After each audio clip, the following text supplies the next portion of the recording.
तिमिरान्धस्य ज्ञानाञ्जनशलाकया चक्षुरुन्मीलितं येन तस्मै श्रीगुरुवे नमः। नमो महावदन्याय कृष्ण प्रेम प्रदायते कृष्णाय कृष्ण चैतन्य नामने गौरतुषे नमः। हे कृष्ण करुणा सिंधो दीन बंधो जगतपते गोपेश गोपिका कांत राधा कांत नमोस्तुते।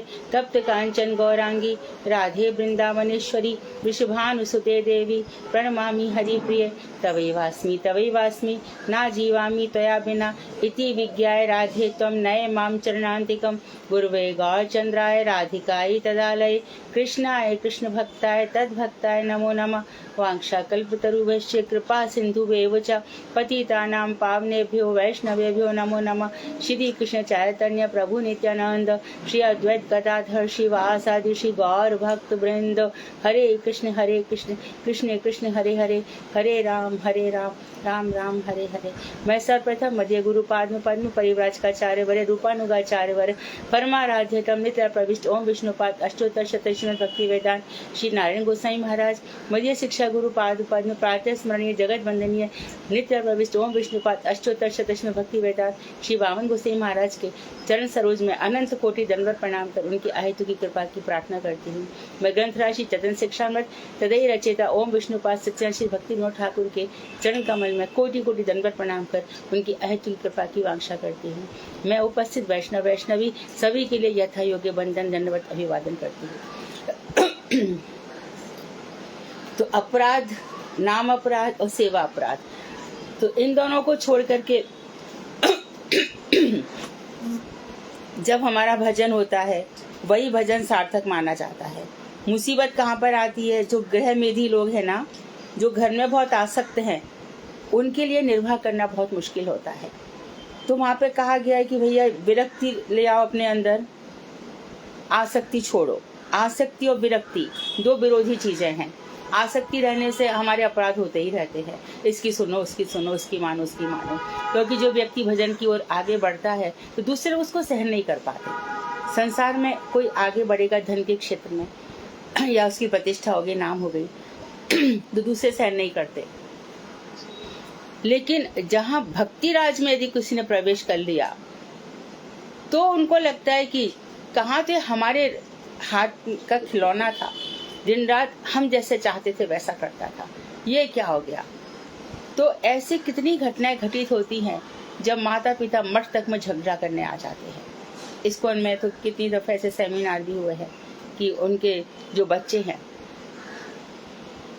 बहुत ही कम सौभाग्यशाली ऐसे होते हैं जो अपने बच्चे को भगवान का भक्त बनाकर देखकर बड़े प्रसन्न होते हैं।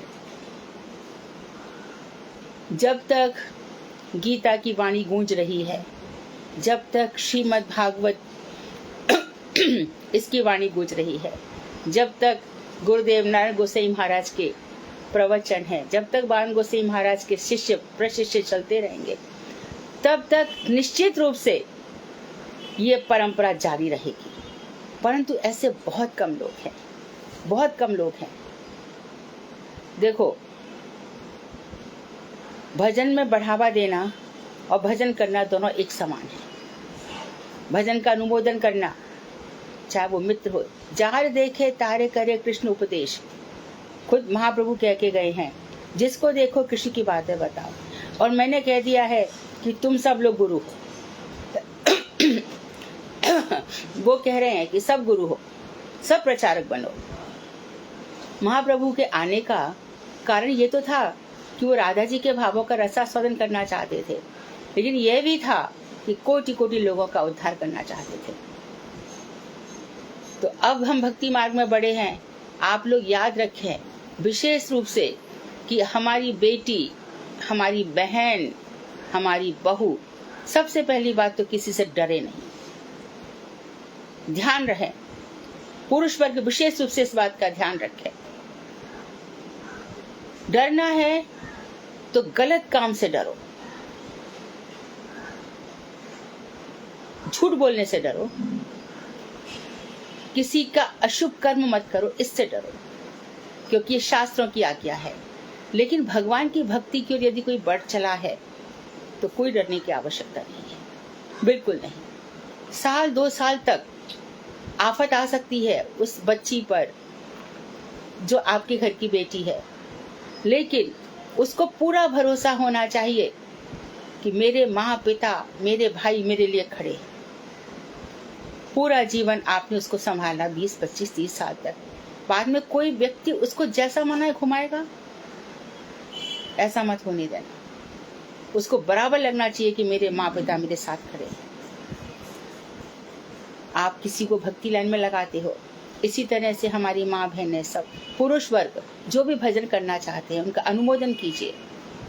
बहुत पैसा ले जाकर के भी क्या कर लोगे? जो चीज यहीं पर छोड़नी है उसके लिए इतना परिश्रम क्यों? इतना परिश्रम, इतना समय की बर्बादी, ये सब क्यों? इन सब बातों का ध्यान भी रखना चाहिए। ये प्रैक्टिकल बातें हैं। सेवा अपराध में आगे बता रहे हैं, प्रकार अंतर में हरि नाम की अर्थ कल्पना। यह भी एक अपराध है। हरि शब्द कहने से परम रसाधार सच्चिदानंद विग्रह एकमात्र श्री कृष्ण को ही समझना चाहिए। हरि शब्द समझना चाहिए। बहुत से लोग हैं कि हरि का अर्थ विष्णु भी है, हरि का अर्थ श्री राम भी है, लेकिन ये कह रहे हैं हरि हरये नमः, कृष्ण यादवाय नमः, यादवाय माधवाय केशवाय नमः, गोपाल गोविंद राम श्री मधुसूदन, गिरधारी गोपीनाथ मदन मोहन। तो यहाँ हरि के सारे पर्यायवाची आए कि नहीं आए? यहाँ पर कहाँ आया विष्णु राम? तो हरि शब्द कहने से तो भगवान श्री कृष्ण, देखो शब्द ब्रह्म तो है ही, शब्दों से भगवान को पाया जा सकता है, लेकिन वो रस ब्रह्म भी हैं। हमारे रूप गोस्वामी रसाचार्य हैं, स्वरूप दामोदर ये भी रसाचार्य हैं, राय रामानंद ये भी रसाचार्य है एक तरह से। तो रस ब्रह्म को प्राप्त करने के लिए जो हृदय का रस भरा पड़ा था ना, जिसके ऊपर कामनाओं के कंकड़ पत्थर भरे पड़े हैं, इच्छाओं के, तो वो रस की धार जब बहुत बहेगी तो ये कट छट के जाने कहाँ गिर जाएंगे पता भी नहीं चलेगा। समय कम है, जीवन बहुत ज्यादा नहीं है, कितने लाखों हमने जन्म बर्बाद किए हैं, समय कम है, तो ये धीरे धीरे रस का सागर इतना अधिक उमड़ेगा कि ये सब आसपास बिखर जाएंगे। तो वो कह रहे हैं कि जो भगवान श्री कृष्ण है वो रस के आधार है। रस में दो चीजें होती हैं, आश्रय और विग्रह। उसके बाद भाव, अनुभाव, जैसे हमने जैव धर्म में पढ़ा था, इसमें भी हम पढ़ेंगे भगवान की कृपा से। भाव, अनुभाव, संचारी भाव, सात्विक भाव और उसके बाद स्थायी भाव, ये सारी सामग्री जब मिल जाती है तब रस बनता है। और फिर रस के आश्रय ठाकुर जी रहते हैं, और रस के जो विषय हैं ठाकुर जी रहते हैं, और रस के आश्रय राधा ठाकुरानी रहती है।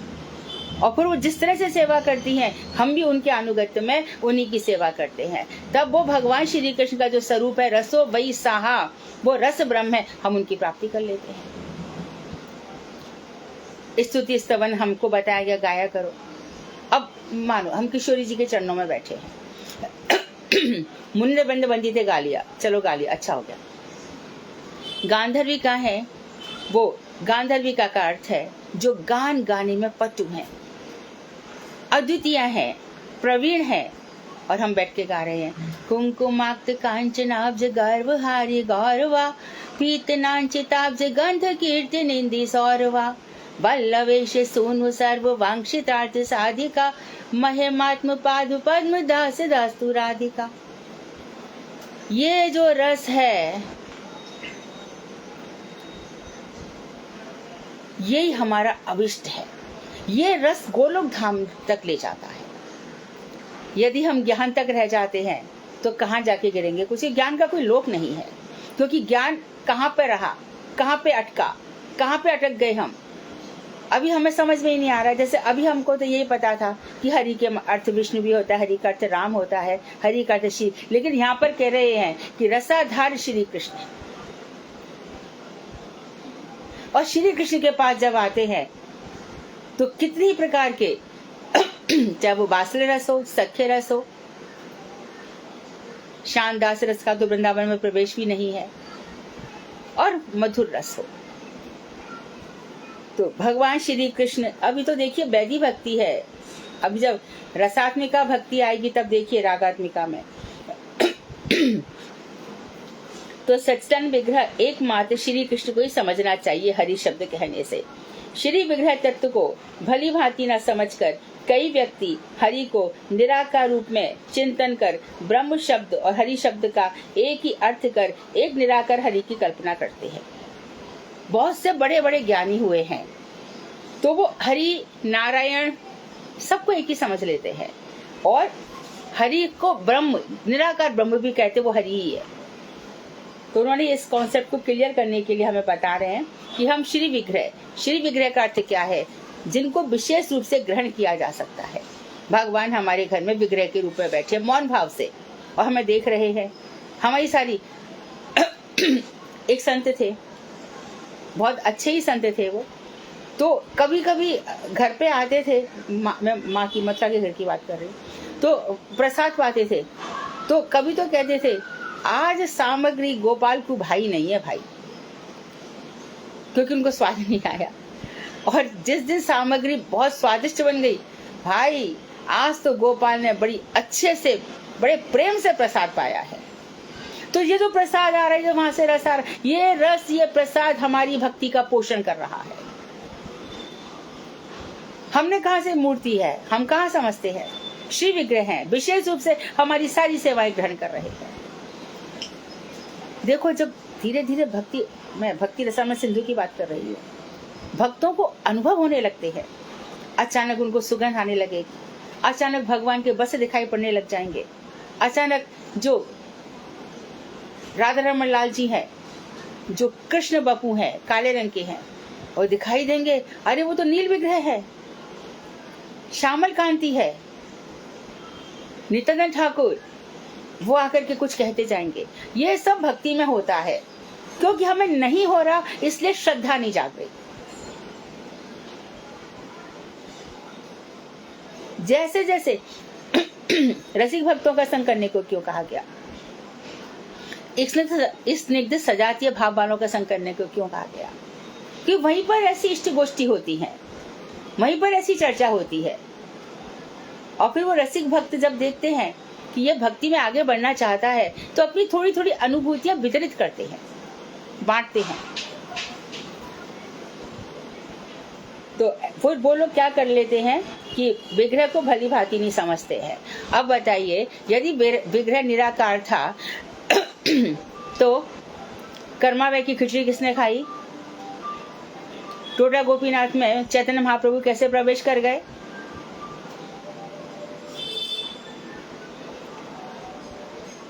श्वेत दीप गंगा माता गोस्वामी के पास गंगा जी कैसे बहती चली आई, जगन्नाथ मंदिर तक पहुंच गई। जगन्नाथ जी आजकल बीमार पड़े हैं, 20 तारीख को जब उनकी तबीयत सही होगी तब बिहार के लिए निकलेंगे। यदि ऐसा ही है तो सन 75 में जब कहा गया कि राजा की झाड़ू लगाना बंद करो, ये एक्टिविटी अब नहीं चलेगी, रथ चला ही नहीं, सुबह से शाम हो गई। अभी भी जब उनकी इच्छा होती है तभी रथ फटाफट चलता है, और जब उनकी इच्छा, कितने भी हाथी लगा लो वो खिसकेंगे ही नहीं।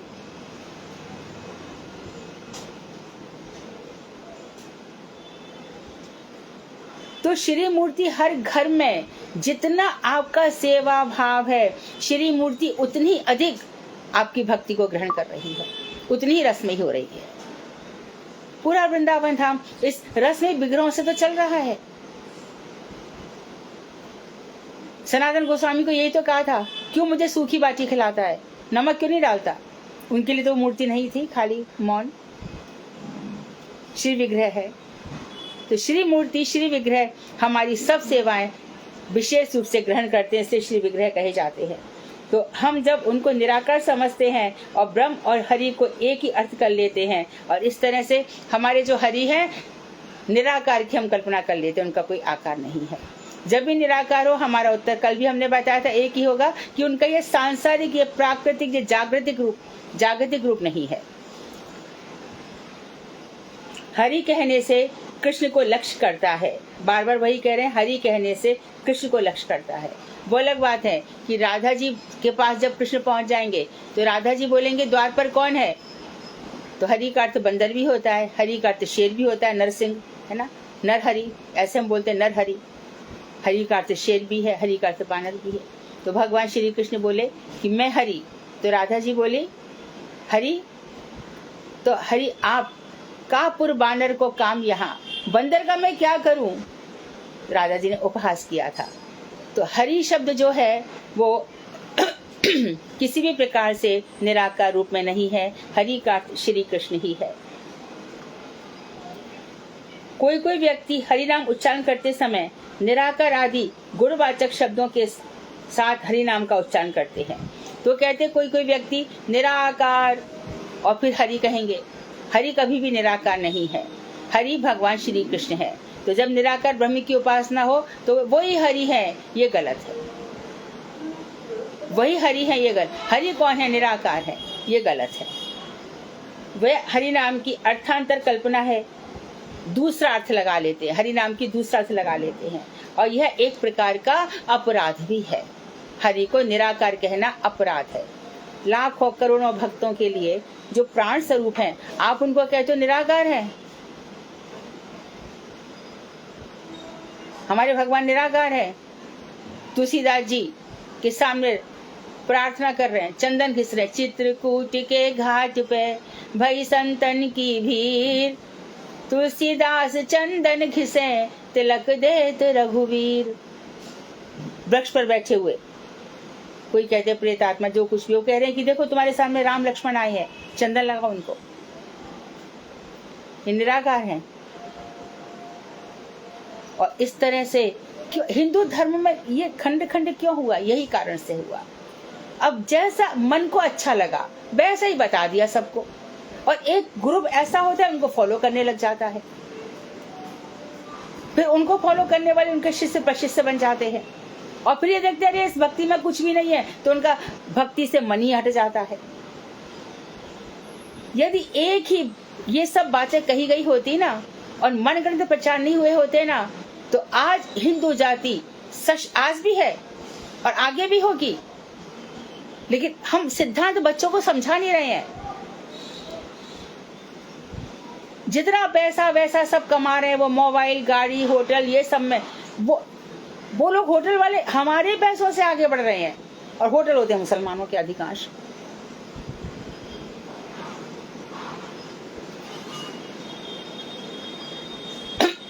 मुसलमानों से तो बैर नहीं किया हिंदू ने, कभी भी नहीं किया। आज भी हरिनाम लेना चाहते तो हमारे गुरुवर्ग उनको हरिनाम देते हैं। हमें समझना है, तो अपने आसपास जितने भी लोग हों उन सबको समझाओ, सिखाया करो। अच्छी बात हर कोई सुनता है। हमेशा बुराई पर अच्छाई की जीत होती है, ध्यान रखना। आप समझो कि बुरे लोग सफल हो रहे, नहीं होते। आप डरते हो इसलिए वो सफल होते हैं।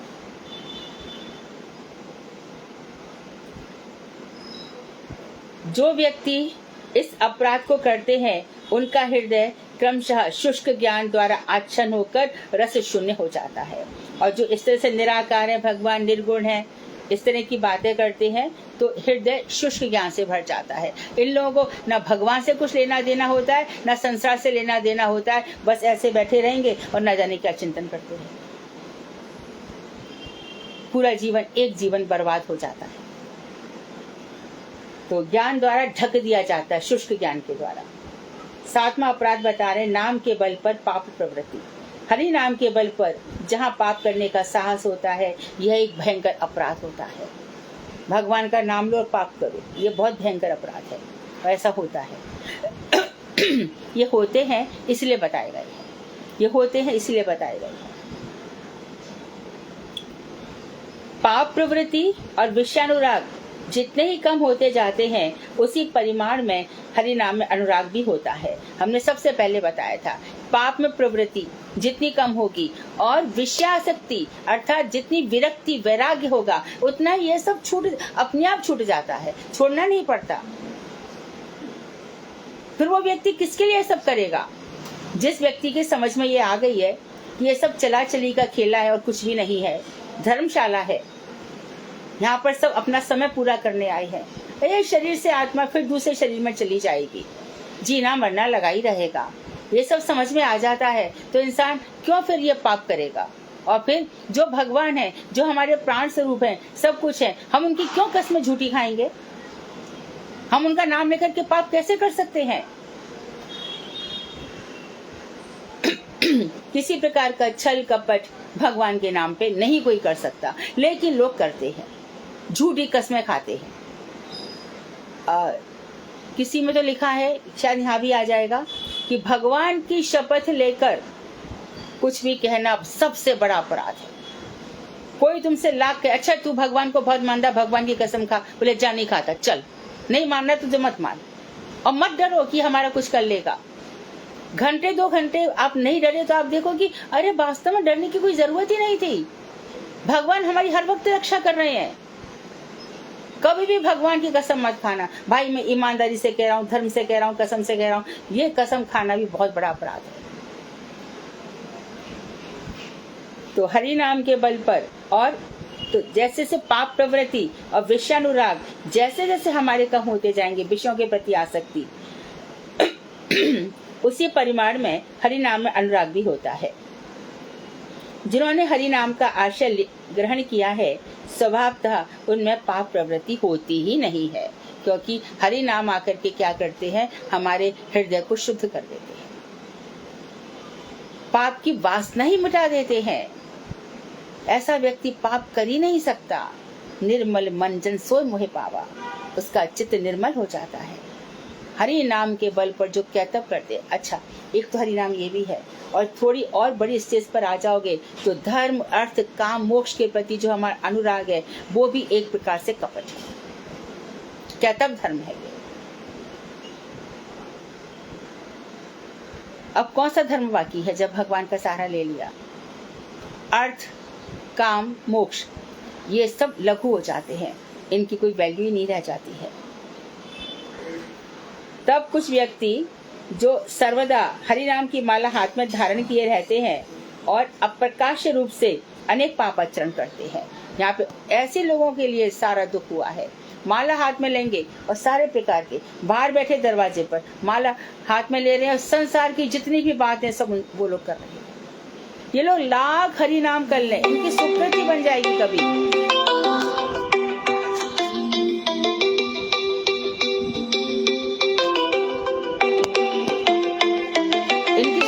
सकती है, लेकिन इनको कोई लाभ नहीं मिल सकता, कोई लाभ नहीं मिल सकता।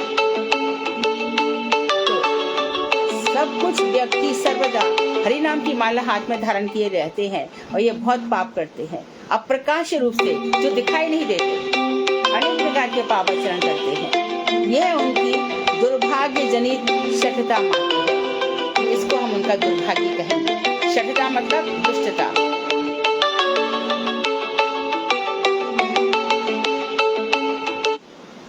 शठता का अर्थ है दुष्टता। देखो, जो हरि नाम नहीं कर रहा है, यदि वो दुष्टता करता है तो इतना बुरा नहीं लगता। हरि नाम के सहारे पर और माला हाथ में लेकर के तुम इतना छल कपट झूठ बोलते हो, वो उसका बहुत बड़ा अपराध है, बहुत बड़ा। बल्कि तो उसका कहीं कोई निस्तार भी नहीं है। ये तो हमको बताया गया है कि माला हाथ में लेकर के टीवी देखना, माला हाथ में लेकर के मोबाइल पे बात करना, माला हाथ में लेकर के संसार के प्रपंच करना, ये सब तो अपराध है ही। लेकिन उसको हाथ में लेकर के इतना झूठ कपट का जाल फैलाना, और ऐसा हो भी रहा है ना। यह उनकी दुर्भाग्य जनित शठता मात्र है। तो फिर से कह रहे हैं, अप्रकाश रूप से अंदर ही अंदर और बाहर हरि नाम। कुछ लोग पाप कार्य के उपस्थित होने पर ऐसा सोचकर कि और किसी समय हरिनाम के द्वारा इस पाप को दूर किया जा सकता है, ऐसे लोग सोचते हैं अभी तो मैं मनमानी कर लूं, फिर बैठ करके भगवान से कह दूंगा कि भगवान क्षमा कर देना। अतएव इस समय अपना कार्य सफल कर लें, साधन कर लें, उस पाप का आचरण करते हैं। इन सभी अपराधों को दूर कर हरि नाम आश्रय ग्रहण करना ही जीव मात्र का परम कर्तव्य है। तो भगवान का आश्रय लेकर के कभी भी हमें पाप कर्म नहीं करना है। कोई कपट, कोई मन में कुछ, ऊपर कुछ, अंदर हमने जाने क्या सोच रखा है, ऊपर कुछ और बोल रहे हैं, ये सब हटाने पड़ेंगे। और पहले ही बताया था अन्य शुभ कार्यों के साथ हरिनाम की तुलना। तो यहाँ बता रहे हैं यज्ञ, तपस्या, योग, स्वाध्याय, स्वाध्याय मतलब सेल्फ स्टडी जो है, वर्ण, धर्म, क्षत्रिय अपने धर्म का पालन कर रहा है, वैश्य अपने धर्म का पालन कर रहा है, आश्रम धर्म, ब्रह्मचर्य जो 4 आश्रम हैं, आतिथ्य किसी का बहुत हमने स्वागत कर लिया, आदि बहुत से पुण्य कर्म हैं। तो जो व्यक्ति कर्म जड़ है अर्थात इन जड़ कर्मों को ही सब कुछ मानते हैं, वे हरि नाम भी एक कर्म विशेष समझकर उसे अन्य पुण्य कर्मों के समान मानते हैं। तो ऐसे व्यक्ति को अब देखो, मानो किसी क्या सेरेमनी है, कोई सेरेमनी हुई, मानो कोई रिटायर हुआ, रिटायर होकर के उसने क्या किया, एक उत्सव रख दिया एक उत्सव में हनुमान जी का भंडारा लगा दिया, या फिर कोई बांके बिहारी में फूलों का बंगला बना दिया और पता चला 6 लाख का बना, 8 लाख का बना, और हम सोचे कि यही हमारा हरि नाम हो गया, ये हमारी भक्ति हो गई। बिल्कुल नहीं हुई, बिल्कुल भी नहीं।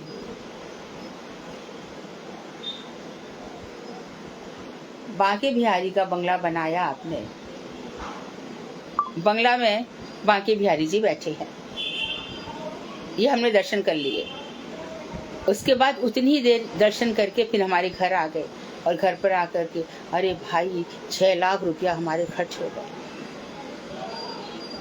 आपने देखा नहीं सब पुजारी हमारा कैसा स्वागत कर रहे थे? कुछ नहीं कर रहे थे। 6 लाख तुमसे लिए, 6 लाख दूसरे से लिए, 2 मिनट माला पहना के भगा दिया वहां से, एक दिन का मेहमान। तो ऐसे लोगों को भक्ति कभी नहीं हो सकती, कभी भी नहीं हो सकती। इसी प्रकार से अभी गर्मी चल रही है, प्याऊ लगा दी और सोच रहे कि हमारा हरि नाम हो गया, नहीं हो सकता। तो कितने ही प्रकार के ऐसे हैं। या फिर योग शिविर लगा दिए, कैंप्स लगवा दिए और वहां पे योगा चल रहा है। अभी भी देखो, और भी जगन्नाथ जी की रथ यात्रा निकाल दी उतनी देर में खूब रथ के आगे नाच लिए, कूद लिए, सब कुछ हो गया। उसके बाद ऐसी कितने ही प्रकार के लोग जो जड़ कर्म है। जगन्नाथ जी की महिमा सुनना और उनको रथ बस खींच रहे हैं। क्यों खींच कर आए, किस लिए खींचा? जगन्नाथ जी की रथ यात्रा क्या है, गुंडीचा मंदिर क्या है, सुंदराचल क्या है, नीलाचल क्या है, भगवान की आंखें क्यों इतनी विस्फारित हो रही हैं, जगन्नाथ जी का रथ क्यों खींचा जा रहा है, कहाँ जा रहे हैं, ये सब कुछ नहीं जानते। अभी जो व्यक्ति हरि नाम करता है, अब वो जगन्नाथ जी की रथ यात्रा देखेगा, पांडु विजय होगी, रथ पर ठाकुर जी विराजेंगे, विराज करके थोड़े चलेंगे, हृदय में अरे मेरे ठाकुर जी चल दिए, उनका जो मोर पंख खिलता है, उनकी सब, उसी को देख करके इंसान मूर्छित जैसा ही हो जाता है। क्या सुंदर दर्शन दिए हैं, ये भाव कहाँ से आएंगे? तो हम ये हमने उसको प्रसाद खिला दिया, ये हम ये सब करते हैं ना, हम तो बहुत अच्छे कर्म करते हैं। तो ये सब कर्म और भगवान का नाम एक नहीं है, बिल्कुल नहीं है। अरे उनका तो बहुत अच्छा उत्सव हुआ, इसीलिए हुआ कि बस मेरी प्रशंसा हो जाए। तेरी प्रशंसा, आत्मा की तो कोई प्रशंसा ही नहीं होती। ये जो हमारा ज्योति स्वरूप आत्मा है, ना हन्यति हन्यमाने शरीरे, ना जायते ना मिरियते, ये तो प्रकाश स्वरूप है। इसको इन सब बातों से कोई लेना देना नहीं है। लेकिन जब सही नाम होता है, शुद्ध नाम होता है, तो हमारी आत्मा प्रकाशित हो जाती है। फिर हमें कृष्ण की वाणी समझ में आती है, ममई वांशो जीव लोके जीव भूता सनातना। तो हमें बिल्कुल एकदम हमारे दिमाग में पेट पड़ जाती है, समझ में आ जाती है।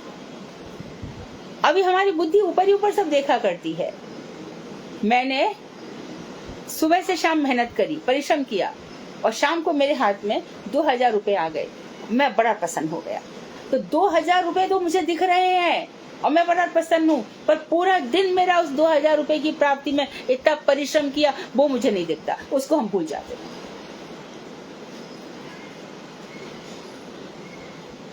तो ऐसी भारी खुशियों में हम जाने क्या समझ लेते हैं, कितने जन्म हमारे चले गए। तो अन्य शुभ कर्मों को हरिनाम की तुलना समझना बहुत बड़ा अपराध है। यह एक बहुत बड़ा अपराध है, महान अपराध है। कहा तो अनित्य कर्म और कहा नित्यानंद स्वरूप हरिनाम। एक हरिनाम लेकर के अजामिल वैकुंठ जा सकता है, और जितने भी ये कर्म है फल देंगे, खत्म। कर्म फल देकर ही मरता है। जितने भी जड़ भाव से कर्म है ये सब फल देकर के मर जाएंगे। मंदिरों में जाओ तो सही, आज हमारी पूजा है, बड़ा सम्मान मिल रहा है, और कल दूसरे की पूजा है, चलो भाई खाली करो, निकलो, यहाँ सफाई होनी है, भागो यहाँ से। और एक कहीं कोई दूर बैठा भगवान श्री कृष्ण की और कुछ नहीं तो गीता ही देख रहा है। महाप्रभु जी जब वहां से गए तो गीता में जो भगवान का चित्र है वो पार्थ सारथी भगवान वहां पर बैठे हैं, उसी को देख के उसकी अश्रुधारा बह रही है। तो कहा जिसने विशेष आयोजन करे उस पर खुश हुए कि भगवान उस पर खुश हुए। भगवान भावग्राही है, हम लोग भारवाही हैं। जाने किस किस को खुश करने के लिए कौन कौन से हमने भार ढो रखे हैं। और ददाती पति गृणाति, प्रसाद खिलाया, कितने शराबी जुआरी आके खा गए, उसका पाप कौन भोगेगा। तब कहते कि चलो भगवान का प्रसाद खिला, उसकी सुकृति बन जाएगी। इतनी हम इस चीज को जानते ही नहीं है। बुला रहे हो, खिला रहे हो, सबसे पहले हरि नाम संकीर्तन कराओ, नाम संकीर्तन करो। श्रीमद् भागवत संपूर्ण हो गई, यज्ञ नहीं, यज्ञ की जरूरत नहीं है। यज्ञ नाम जपो अस्मि, 3 घंटे का, 1 पहर का जप करा दो तो श्रीमद् भागवत सफल मानी जाएगी। जो लोग आ रहे कम से कम उनकी सुकृति तो बन जाएगी। उनको बताओ कि संसार के सारे कार्य, यज्ञ इत्यादि और भगवान का नाम एक नहीं है। वैष्णव होम की बात नहीं कहनी चाहिए। श्रद्धाहीन व्यक्ति को नाम उपदेश। जो लोग नास्तिक हैं, नितांत नैतिक अथवा कर्म परायण है, कर्म कर्म कर्म में मैं और कर्म करता है, पागल हुआ जा रहा है परिश्रम करके। आज मेरी बेटी का विवाह करना है, कल मेरे बेटे का ऐसा है, और मैं दिन रात परिश्रम कर रहा है, बोझा ढो रहा है सुबह से रात तक। सुबह उसकी दुकान खुल जाती है 6 बजे, रात को 12 बजे तक ग्राहक को देखता रहता है, कब आए। ये इसी में उसका पूरा जीवन निकल जाता है। तो ऐसे व्यक्ति जो नैतिक परायण है, कर्म परायण है, वे उस समय तक हरि नाम के अधिकारी नहीं है जब तक कि उनका चित्त शुद्ध नहीं होता। चित्त शुद्ध की पहली शर्त है श्रद्धा। श्रद्धा से निष्ठा तक चित्त शुद्ध होता है, बाद में फिर भाव आते हैं। अभी तो जब तक हमारी निष्ठा नहीं हो जाती, आसक्ति तक हमारा चित्त अभी शुद्ध ही हो रहा है। तो अब जब हम कर्म यद करोषि दत्त होषि जद तपस्यसि जद ददासी, जो कुछ भी तुम कर रहे हो सब मेरे अर्पण कर दो, तो चित्त शुद्ध होता चला जाएगा। क्योंकि कर्मण्यवाधिकारस्ते मां फलेषु कदाचन, कर्म करने में तेरा अधिकार है, फल की इच्छा मत कर। और हम तो सारे कर्म फल के लिए ही करते हैं। जब फल मिलता नहीं है तो हमारी भक्ति नष्ट हो जाती है, क्योंकि बहुत चाह से हमने कर्म किए थे। इससे कर्म करने के लिए मना किया गया है। अनधिकारी और अश्रद्धालु व्यक्ति को हरि नाम उपदेश प्रदान करना उसका अधिकार ही नहीं है, और अश्रद्धालु है। ऐसा बहुत घरों में हम जाते हैं, हम कथा प्रवचन करने जाते हैं, बच्चे लोग घर में कीर्तन चल रहा है, देखा गया बच्चा पूरा मोबाइल में लगा हुआ है पूरे टाइम। फिर माँ आ रही है, अरे तुलसी जल चढ़ा, अरे आरती कर, हाँ आ तो रही हूँ, ये तो कर रहा हूँ। ये सब कर करके मार मार वो लोग आते हैं। नहीं आता मत आजा, मत करवाओ। कभी उसकी सुकृति किसी जन्म में हुई, जागो तो जागो, यदि नहीं सुनता है तो मत सुनाओ। तो ऐसे हरिनाम उपदेश प्रदान करना ऐसे व्यक्ति को, अश्रद्धालु व्यक्ति को, ऊसर भूमि में बीजारोपण की तरह एक निरर्थक कर्म है। जैसे कि बंजर भूमि है, उसमें बीज उत्पन्न करो तो बीज होंगे नहीं। इसी प्रकार से जिस व्यक्ति में भगवान के प्रति श्रद्धा नहीं है, उसको कितना भी नाम दो वो नहीं सुनेगा। ये निरर्थक, हमारा श्रम और समय, एनर्जी सब वेस्ट होते हैं। जो व्यक्ति अर्थ की लालसा से अश्रद्धालु व्यक्ति को हरिनाम देते हैं, वे हरि नाम विक्रेता हैं। इसको मैं कुछ हरि नाम उपदेश सुनाऊंगा और ये मुझे कुछ 100-50-200 रुपए पकड़ा जाएगा, ये हरि नाम को बेचने वाले बड़े भारी अपराधी। इसलिए तो जो घर घर में जा रहे हैं गोपाल से स्नाम पाठ करो लक्ष्मी आएगी, और पंडित जी आ गए। तो एक पंडित है वो गोपाल से स्नाम का पाठ करते हैं। तो मैं उनको बोली, पंडित जी आप जहाँ जहाँ गोपाल से स्नाम करने जाते हो वहाँ पे बहुत लक्ष्मी आती है क्या? थोड़ा बताओ ना हमको, हम लोगों को बात करते हैं तो लोग हमसे प्रश्न पूछेंगे तो हम क्या उत्तर देंगे? तो उन्होंने क्या उत्तर दिया हम थोड़ी ये देखते हैं कि उसके यहाँ पे आती है कि नहीं आती है, हम तो गोपाल से स्नाम इसलिए करते हैं कि हम पे लक्ष्मी आए।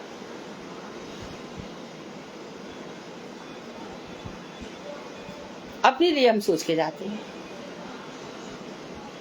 तो अच्छा, मैं ये पूछती हूँ, आपने संकल्प करवाया, अहम करिष्ये, मैं ये संकल्प करता हूँ करूंगा, उसकी वो जाने, हमने उससे संकल्प करा दिया, मन ही मन तो हमारा संकल्प चलता है।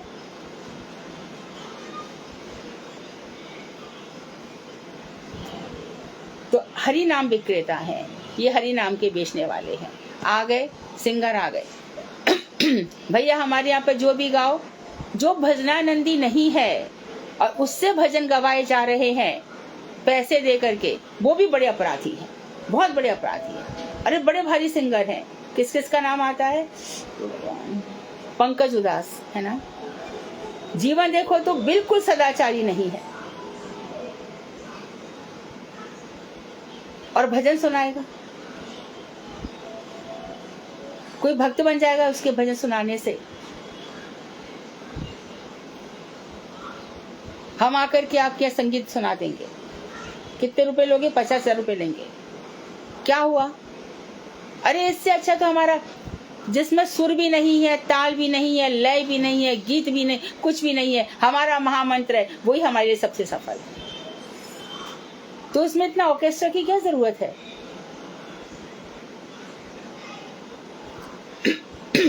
तो अभी जहां भी देखो वहां पे ऑर्केस्ट्रा बजा दिया, मंदिरों में ये सब घुस गए। अरे वो सब बाहर की चीजें बाहर ही रहने दो। गुरु वर्ग को नहीं पसंद था तो आज भी नहीं पसंद है उन्हें। नहीं, भागवत तो वही अच्छी मानी जाएगी जहां पे औरतें खड़ी होंगी नाचेंगी। आप लोगों को सुनकर बुरा लगेगा, लेकिन मैं सच्चाई बताऊंगी। जब श्रीमद् भागवत हो रहा था तो बीच में कुछ प्रसंग आ गया और कृष्णदास प्रभु थे, तो उन्होंने गीत गाया। गीत गा के बस एक महिला नाचने लग गई तो हमारे घर की भी बेटियां खड़ी हो गई। गुरुजी ने तभी, अरे बैठ जाओ बेटी, तो उनको देख के फिर दूसरे भी बैठ गए। बाद में जब कथा पूरी हो गई, आरती हो गई, आरती के बाद जो आधा घंटा कीर्तन होता था उसमें भगवान के आगे नाचना है, तब गुरुजी ने अलाउड किया था। क्योंकि कुछ लोग नाचते रहते हैं और कुछ लोग अपना नैन सुख लेते रहते हैं। भजनानंदी तो क्या देखेगा, कोई नाच रहा है गा रहा है, उसको क्या मतलब है? उसका तो हृदय नाच रहा है ना। पर वही कथा सफल मानी जाएगी जो कथा नहीं सुनते हैं, वहां पर नाच रहे हैं। भाव में नाचो ना।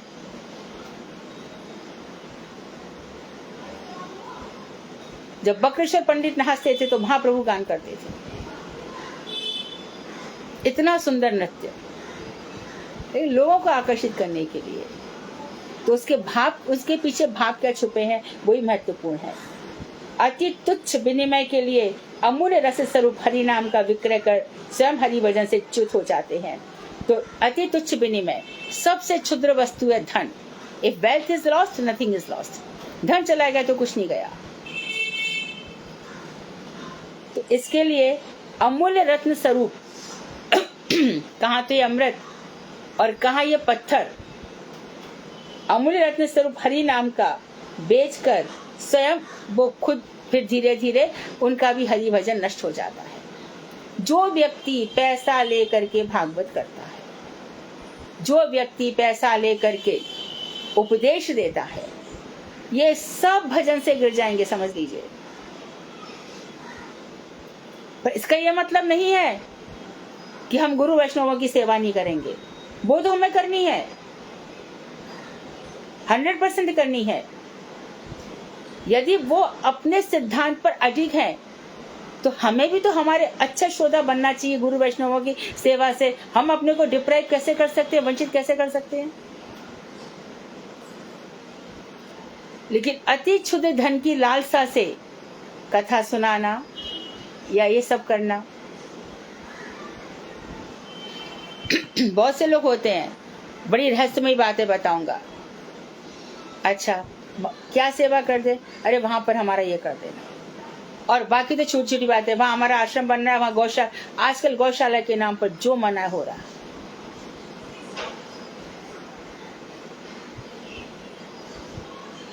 तो इस सब को समझ लेना चाहिए। ऐसे विनिमय, ऐसे लेन देन को सब जगह शास्त्रों में निंदा की गई है। अंतिम नाम अपराध है। नाम महात्म श्रवण करके भी हरि नाम में उदासीनता। ये बता रहे हैं कि जो व्यक्ति चिन्मय हरि नाम की सभी महिमाओं को सुनकर भी जड़ी अहंता और ममता में मत होकर हरि नाम के प्रति उदासीन रहते हैं, वो अति भाग्यहीन है। हरि नाम की महिमा भी सुन ली, फिर भी अहंता, मैं और मेरा नहीं गया, ममता, अहम मैं और ममता मेरा, मेरा बेटा मेरी बेटी,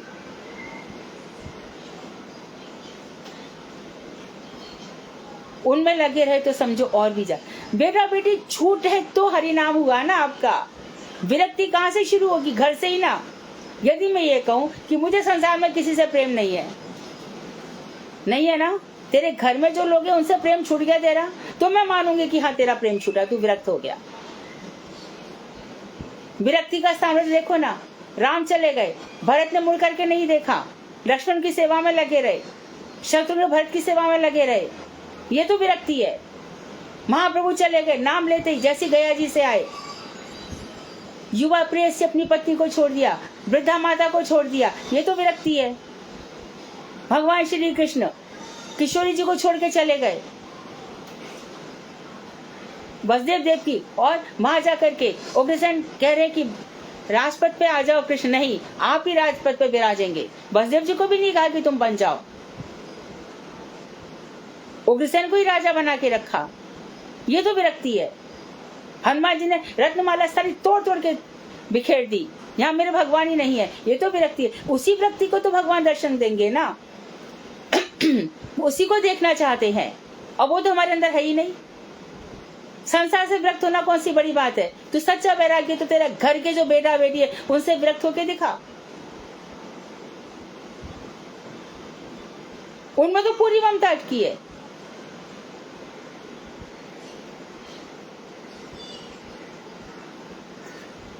तो यही कह रहे हैं, अहंता, मैं और मेरापन, ये उनका किसी प्रकार से मंगल नहीं हो सकता।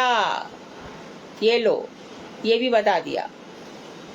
जहां मैं और मेरापन, मेरा घर, मेरा धन, मेरा ये सब कुछ, शरीर को ही अपना मान लिया, ऐसे व्यक्ति मनोनिष्ठ, आत्मनिष्ठ, समाजनिष्ठ, राष्ट्रनिष्ठ सब छोड़ दो, शरीर निष्ठ ही बन के रह जाते हैं। अगले जन्म की क्या तैयारी करी? अभी मृत्यु हुई, मन जहां अटका था वही नेक्स्ट जन्म।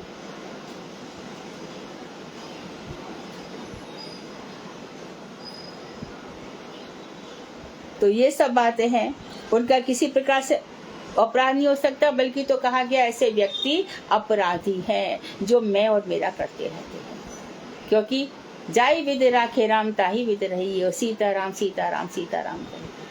मुख में हो राम नाम, राम सेवा हाथ में, तू अकेला नहीं प्यारे, राम तेरे साथ में। विधि का विधान जान, हानि लाभ सही है। सब कुछ व्यवस्था वहीं से हो जाती है। अजगर करे ना चाकरी, पंक्षी करे ना काम, और दास मलुका कह गए सबके दाता राम।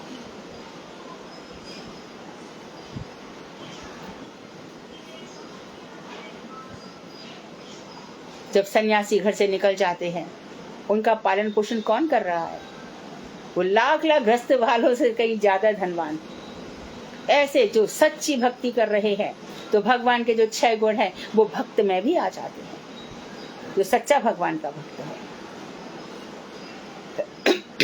दुनिया की दृष्टि में लगेगा वो बहुत शॉर्ट है और बहुत काला है, लेकिन सौंदर्य उसके अंदर ऐसा अद्भुत हो जाएगा, वो भी हमें बहुत सुंदर। हमारे महाराज कितने सुंदर हैं, क्योंकि भगवान के भक्त के अंदर ये सब गुण उसमें प्रवेश करते ही करते हैं। भगवान के साथ जितना गहरा संबंध होगा, भगवान की छाप उसके ऊपर पड़ेगी पड़ेगी। जो जिसका भक्त होता है वो वैसे ही दिखाई देता है। दुर्गा देवी का भक्त देख लो, कृष्ण का भक्त देख लो, जो जिसका, शिव जी का भक्त, सबके ऊपर छाप, हनुमान जी के भक्त, सबकी छाप पड़ जाएगी, उसके भक्त हैं। तो इसलिए इन राम अपराधों से बचकर हमें अपना जीवन जीना चाहिए। और बता रहे, इन सब अपराधों को दूर कर शुद्ध भक्तों को भगवान का भजन करना चाहिए। उक्त 10 प्रकार के अपराध शुद्ध भक्तों के लिए सर्वपूर्ण रूप से त्याग करने योग्य हैं। अब बता रहे भगवान की निंदा और भागवत निंदा का अनुमोदन करना। वैध भक्तों को भगवान की निंदा, और भागवत में ता पहलंत नहीं होगा, ये थोड़ा मिसप्रिंट है, भागवत निंदा का कदापि अनुमोदन नहीं करना चाहिए। जो लोग भगवान की निंदा कर रहे हैं वहां से तुरंत उठ के चले जाओ। यदि साहस हो तो उसकी जीभ काट डालो, और नहीं कर सकते, ऐसा कोई भी नहीं कर सकता है, तो वहां से उठ के चले जाना चाहिए। कभी भी चुप बैठना भी अनुमोदन करना है। कहीं पर अन्याय हो रहा है और मैं चुप बैठी हूं, तो इसका मतलब मैंने अन्याय का साथ दिया है, उसका फल मुझे भोगना ही पड़ेगा। हमारा एक जन्म थोड़ी है, करोड़ों जन्म है। उनका पाप और पुण्य का फल अब भोग रहे हैं, अब जो कर रहे हैं आगे भोगने ही पड़ेंगे। ये विधि के विधान है। वो तो अच्छा है कि व्यास जी आकर के सब बता गए। तो अनुमोदन नहीं करना चाहिए। यदि कहीं ऐसी निंदा हो रही हो तो योग्यता रहने पर तुरंत उसका प्रतिवाद करना चाहिए। यदि समर्थ है, आप शास्त्रों में पारंगत है, तो ये मूर्ख बकवास करता है, ऐसे करके उसको बताना चाहिए। और नहीं तो प्रतिपाद का कोई असर ना हो तो वहाँ मूक, बहरे, बधिर होता है बहरा, मूक, गूंगा व्यक्तियों की तरह रहकर उसे ग्रहण नहीं करना चाहिए। ना हमने कुछ सुना, ना हमने कुछ देखा, कुछ सुना भी नहीं। योग्यता न रहने पर उस स्थान को छोड़ देना चाहिए। यदि गुरुदेव के मुख से ऐसी निंदा सुनी जाए तो विनीत होकर उनसे सतर्क रहने की प्रार्थना करनी चाहिए। यदि गुरुजी ऐसी करने लगे तो गुरुदेव आपको क्या हो गया, क्या बोल रहे हो, ऐसे गुरु का भी एक दिन त्याग कर देना चाहिए। यदि नितांत वैष्णव विदेशी हों, ये गुरु वैष्णव से नफरत करते हों, उनसे चिढ़ते हों, तो उनका भी तुरंत परित्याग कर अन्य उपयुक्त पात्र को गुरु बनाना चाहिए। जिस गुरु से हमारी भक्ति नष्ट हो रही है उसको त्याग देने का आदेश शास्त्रों में है। तो ये मत कहो कि उसने कहा, ऐसा कहा, अरे उसने तो वही कहा जो शास्त्र में लिखा है। यदि मैं ये कहती हूँ कि त्यागना चाहिए तो मुझे क्या डर है, क्योंकि मैं तो शास्त्र मत बात कह रही हूँ। नहीं, वो तो बहुत अच्छे गुरु है, नहीं मैंने उनसे कहा था, इन गुरु की आज निंदा सुनी, छोड़ दो, शास्त्र कह रहे छोड़ दो। उनको किसी व्यक्ति विशेष को प्रसन्न करने की हमें कोई आवश्यकता नहीं है। तुमको नहीं जम रहा है तो एक बार क्या, लाख बार छोड़ दो, जीवन तुम्हारा है। तो इन 10 निषिद्ध आचरणों का परित्याग कर वैध भक्तों को 5 प्रकार के भगवत अनुशीलन तथा भक्ति व्रति की उन्नति की सर्वतोभावेन चेष्टा करनी चाहिए। जो 5 प्रकार के भगवत अनुशीलन बताए गए, शरीरगत, मनोगत, आत्मगत, समाजगत, राष्ट्रगत इत्यादि जो बताए गए, वो सब, फिर श्रवणगत अनुशीलन इत्यादि जो बताए गए, उन सब का ध्यान रख करके अपना जीवन जीना चाहिए। इसमें चौथी धारा है जो बहुत ही इंटरेस्टिंग, बहुत ही रोचक है। वो है गॉड और मुख्य विधियों का परस्पर संबंध। मुख्य विधि और गॉड विधि। गॉड होता है सेकेंडरी, एक होता है मुख्य, एक होता है उसकी सपोर्ट में जो होती है। तो कर्म कांड और वैदिक भक्ति में अंतर बता रहे हैं, ये आज हमें सीख लेना चाहिए। कर्म कांड क्या होता है और वैदिक भक्ति क्या होती है। स्वधर्म रूप कर्म कांड और वैध शुद्ध भक्ति में क्या अंतर है? अच्छी तरह विचार करने पर देखा जाता है कि दोनों में बहुत विपुल मतलब बहुत अधिक अंतर है। स्वधर्म रूप कर्म कांड, भैया मैं वैश्य हूँ, मेरा धर्म है घर गृहस्थी का पालन करना, और एक है वैदिक भक्ति। तो अपना अपना धर्म है, तो अपने धर्म रूप के कर्म करना और वैदिक भक्ति, इन दोनों को समझा रहे हैं। जड़ विषयों की नश्वरता एवं हेयता जानकर उनके प्रति जिनको निर्वेद पैदा हो गया है वे ज्ञान योग के अधिकारी सन्यासी हैं। सबसे पहले उन्होंने बताया कि पहले समझ लो जड़ विषय नश्वर है। अपने में देख लो ना, पहले बचपन था, कहाँ बीत गया, किशोर हो गए, कहाँ बीत गया युवा हो गए, कहाँ बीत गया वृद्धावस्था, प्रौढ़ हो गए, अब वृद्धावस्था आने वाली है, इसी शरीर की मृत्यु भी होने वाली है। इसलिए सब नश्वर कहा गया, इस संसार सब नश्वर है। दो भाई साथ साथ पैदा हुए, धन ने दोनों को अलग कर दिया, बिल्कुल अलग कर दिया। पति पत्नी में झगड़ा हो गया, डिवोर्स हो गया। पति को ऐसी पत्नी चाहिए दिन रात उसकी सेवा में लगी रहे, उसको कमा के भी ला के दे, सब ला करके दे। पत्नी से ऐसा झेला नहीं गया, पति को छोड़कर चली गई। संबंध, सारे संबंध नश्वर है। माता पिता बेटा बेटी के संबंध यदि इतने ही टिके होते तो आज हमारे यहाँ पे वृद्धाश्रम नहीं खुले होते।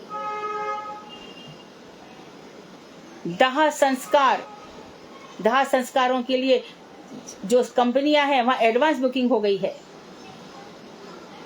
आज हम आपको 40,000 डिपॉजिट दे जा रहे हैं, 50,000 डिपॉजिट, हमारा दाह संस्कार कर देना। क्यों? हमारा बेटा पता नहीं किधर है, आएगा कि नहीं आएगा। कुंभ यात्राएं होती हैं, तब पता चलता है कि बड़े प्यार से माँ को लेके गया और छोड़ के चला गया। वृंदावन में तो विशेष रूप से ऐसी माताएं कितनी मिल जाती है। कहाँ ये सब नश्वर संबंध है। वृद्धावस्था किसको नहीं आती भाई? ये इंद्रियां किसकी शिथिल नहीं पड़ती? क्या मिसाल दे रहे हो तुम अपने बच्चों को यदि हमारे साथ ऐसा करते हो। लेकिन फिर भी भागवत में भी कहा गया है, और खुद धृतराष्ट्र को विदुर जी ने कहा था कि जिन भाइयों को तूने इतना त्रास दिया, आज उन्हीं के टुकड़ों पे, यही शब्द है भागवत में, उन्हीं के टुकड़ों पे तुम पल रहे हो। तो विदुर जी ने विरक्ति का जब पाठ पढ़ाया तब धृतराष्ट्र गए और गांधारी भी गई। धृतराष्ट्र का शरीर छूटा तो गांधारी भी उनकी चिता में बैठ गई। तो जो वृद्धावस्था है तब इंसान को समझ में आता है कि सारे संबंध नश्वर है। अरे हम तो पहले से ही कह रहे थे, पर तेरी आत्मा को अभ्यास ही नहीं हुआ भजन करने का। घर में बेटियां आती हैं, माँ बाप को कह के जाती है, क्यों झगड़ा करते हो, भगवान का भजन करो ना। अरे इसने ऐसा किया, इसने, इसी में उनका सारा जीवन चला जाता है। बेटियां कहती है मैं क्यों भाई से झगड़ा करूं, मैं अपने घर में ठीक हूं। कभी कभी तो मुझसे बोल लेता है, उतना भी छोड़ देगा। इतनी स्वार्थ की दुनिया है, और उन स्वार्थ की दुनिया में हम अपनी खुद याज्ञवल्क्य मैत्री से कह रहे कि यहाँ कोई किसी का प्रिय नहीं होता। मैत्रेयी, सब अपने स्वार्थ के प्रिय होते हैं। सुर नर मुन सबकी यह रीति, स्वार्थ लाग करे सब प्रीति। जिस समय ये बात हृदय में अंकित हो जाएगी ना, मैं सच कहती हूँ कोई किसी से अहंता और ममता रखेगा ही नहीं। एक दिन से पाली पनासी बिटिया 25-30 साल से अपने घर चली जाती, पीछे मुड़ के देखती है क्या?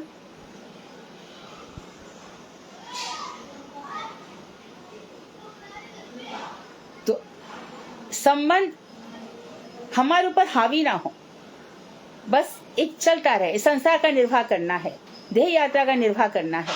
लेकिन जब ये संबंध हमारे हृदय में आके बैठ जाते हैं, वो हमारी दुर्दशा कर जाते हैं। वहां हमारी आसक्ति नहीं रहनी चाहिए। तो अच्छी तरह विचार करने पर देखा जाता है कि दोनों में बहुत अंतर है। जड़ विषयों की नश्वरता एवं हेयता, हेयता मतलब ये छोड़ देने योग्य है, जानकर उनके प्रति जिनको निर्वेद वैराग्य पैदा हो गया है वे ज्ञान योग के अधिकारी सन्यासी हैं। उनको ज्ञान दिया जा सकता है। ज्ञान तो बहुत सुनते, ठहरता कहाँ है।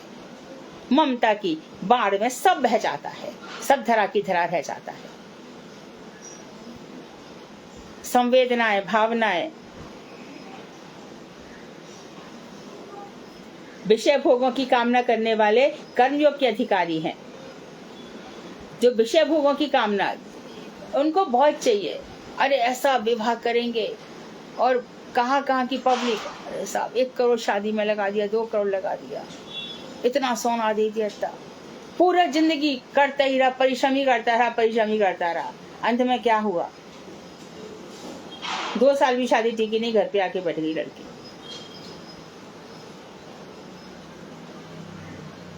क्यों फूकना इतना पैसा? किस लिए? पता नहीं कौन खुश होता है ऐसी शादियों से। तो कामना करने वाले कर्मयोग के अधिकारी हैं। इन दोनों के अतिरिक्त जिन लोगों को भगवत तत्व के प्रति श्रद्धा उत्पन्न हो गई है और साथ ही अभी वैराग्य नहीं हुआ है और ना कर्मों को उन्होंने छोड़ा है, पर कर्मों में ज्यादा आसक्ति भी नहीं है, ऐसे मनुष्य भक्ति के अधिकारी हैं। भक्ति के अधिकारी फिर से इसको बताया गया है कि जिनको ना कर्म योग में बहुत श्रद्धा है, ना ज्ञान योग में, और भगवत तत्व के प्रति, भगवान क्या है उनके प्रति श्रद्धा हो गई है 1 पॉइंट, और साथ ही जिनमें बहुत अधिक वैराग्य भी नहीं हुआ है और ना कर्मों में उनकी आसक्ति है, और ना ही वैराग्य है ना ही कर्मों में आसक्ति है, ऐसे मनुष्य भक्ति के अधिकारी है। क्योंकि देखो, वो जो कर्म करेगा वो सब कुछ भगवान की सेवा कर रहा है। हमारे भक्ति विनोद ठाकुर मजिस्ट्रेट थे, उनके भी पुत्र इत्यादि थे, घर का पालन कर रहे थे, आसक्ति नहीं है। अच्युतानंद अद्वैताचार्य जी के पुत्र, उन्होंने एक ही को रखा, बाकी सबको निकाल दिया। आगे भक्ति मार्ग को बढ़ाएगा। भगवान श्री राम ने भी क्या किया? सब जगह अपने भाइयों को, जाओ जगह जगह जाके सब लोग आक्रमण कर रहे हैं, उनको संभालो। कृष्ण के कितने पुत्र, कितने पुत्रियां थे, देखा भगवान ने उपद्रव हो गए हैं। आगे कहीं ये बात ना फैल जाए कि जिसका बाप के पास बहुत पैसा है, जिसके बाप का बहुत नाम है, ऐसा बेटा कुछ भी कर सकता है, तो उन्होंने अपना वंश ही खत्म कर दिया। महाभारत के युद्ध में कुछ लोग तो मारे गए, कुछ दुष्ट अभी भी कुछ बाकी हैं, इनको भी खत्म करना है। कहाँ ममता रखी है? आज ना कल सबको तो मरना ही है, तो मरणशील शरीरों में इतनी ममता क्यों? और उसके बाद फिर मेरा बेटा इतना अच्छा करता है, मेरी बेटी, अरे पूरा जीवन पड़ा है अभी। आज को देख के कैसे कह सकते हो कि कल क्या होगा? आज जो बेटा बेटी कितने ही यहाँ पे सुन भी रहे हैं, वो खुद हमसे कहते हैं, उनके घरों में 10-12 वर्ष तक बच्चा खूब गीता के श्लोक याद करता है, सब करता है, लेकिन आज तो मोबाइल से फुर्सत नहीं है, गर्लफ्रेंड बॉयफ्रेंड से फुर्सत नहीं है। उस समय भी वो भक्त बना रहे, तब तो हम कह सकते हैं कि हमारा बच्चा भक्त बन गया। उसी में इतना ज्यादा बड़बोले बन जाते हैं। अब इन शास्त्रों को पढ़ के लगो कि अरे इंतजार करो, प्रतीक्षा करो, देखो, और कहने की क्या जरूरत है? सूर्य की रोशनी है तो सूर्य कहता है कि देखो मुझ में कितना तेज है, यदि वो है तो चमकेगा। गुण प्रकाशित होते ही होते हैं, दोष का चेहरा काला होता ही होता है। तो आत्म प्रशंसा में मत रहो। तो ऐसे व्यक्ति जिनको ना वैराग्य हुआ है, ना बहुत अधिक आसक्ति है, ना कर्मों के प्रति श्रद्धा है, बस भगवत तत्व के प्रति श्रद्धा है, ऐसे व्यक्ति भक्ति के अधिकारी हैं। स्वधर्म, शरीर यात्रा, देह की 9 अवस्थाएं और सामाजिक क्रियाएं, इसको पूरा कर दूं, मुझे मालूम है समय हो गया है। सामाजिक क्रियाएं, कर्म कांड और भक्ति पर भक्ति एवं दोनों ही है। तो कह रहे हैं कि स्वधर्म, अपने धर्म का पालन, शरीर यात्रा और देह की 9 अवस्थाएं। 9 अवस्थाएं कौन कौन सी है? गर्भ, जब व्यक्ति गर्भ में प्रवेश करता है, जन्म, बाल्य, कौमार, यौवन, फिर प्रौढ़ावस्था, जरा, मृत्यु, फिर दूसरा जन्म, ये सब इस तरह से शरीर की 9 अवस्थाएं मानी गई हैं देह की। और सामाजिक क्रियाएं, कर्म कांड और भक्ति पर्व दोनों में ही दिखाई देती है। फिर भी कर्म कांड और भक्ति पर्व में बड़ा अंतर है। कर्म कांड में अनेकानेक ईश्वर पूजा होती है।